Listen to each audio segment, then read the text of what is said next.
Hello viewers, நம்ம இன்னைக்கு வாழைக்காய் பஜ்ஜி செய்கிறது எப்படிங்கிறத பார்க்க போகிறோம்.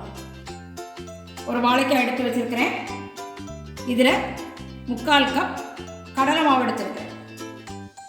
1 டேபிள் ஸ்பூன் அளவுக்கு அரிசி மாவு, அதை இதில் ஆட் பண்ணுறேன்.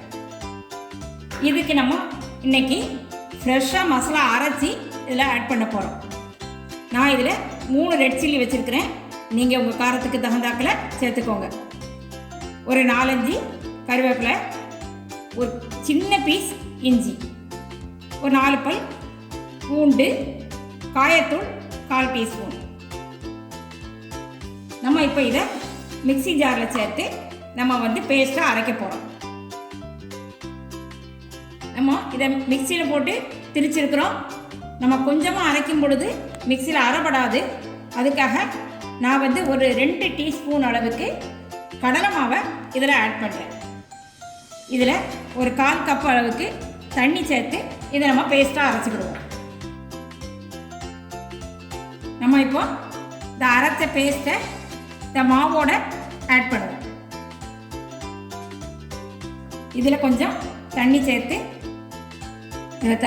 மிக்ஸ் பண்ணி இந்த மாதிரி மிக்ஸ் பண்ணிக்கோங்க. ஒரு பிஞ்ச் அளவுக்கு சோடா உப்பு சேர்த்துருக்கேன். அப்போ பஜ்ஜி நல்லா பொங்கி வரும். லேசாக ரெட் ஃபுட் கலர் சேர்க்குறேன். இது ஆப்ஷனல் தான், நீங்கள் தேவைப்பட்டால் சேர்த்துக்கோங்க, இல்லாட்டா நீ அதை விட்டுடலாம். இப்போ நம்ம இதை பஜ்ஜி மாவு பதத்துக்கு, தோசை மாவு பதத்துக்கு வர்ற அளவுக்கு நம்ம நல்லா இதை மிக்ஸ் பண்ணிக்கிடுவோம்.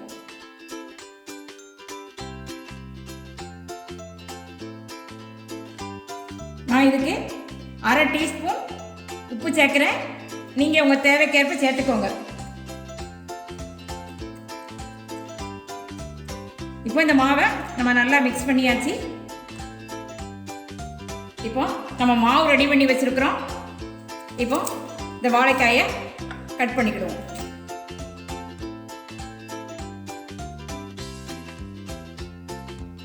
அதனுடைய தோலை லேசாக மெதுவாக எடுத்துருங்க. நம்ம தோல் சீவி வச்சிருக்கிற இந்த வாழைக்காயை இந்த மாதிரி கிரேட்டரில் அப்படியே நம்ம சீவி எடுத்துக்கணும். இந்த மாதிரி தின் ஸ்லைஸாக சீவி வச்சிருக்கிறேன். நம்ம இப்போ இதை மாவில் முக்கி ஆயிலில் ஃப்ரை பண்ணுவோம். சீவி வச்சிருக்கிறத நம்ம இந்த மாவில் நல்லா 2 பக்கமும் நல்லா டிப் பண்ணிக்கோங்க. ஆயில் ஹீட் ஆகிடுச்சு. நம்ம இதை அப்படியே இதில் போட போகிறோம்.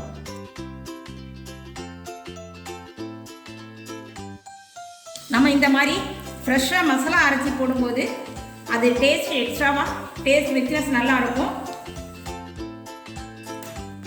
இது நம்ம 2 பக்கமும் திருப்பி போட்டு இது நல்லா ஃப்ரை ஆயிடுச்சு. இப்போ இதை எடுத்துடலாம்.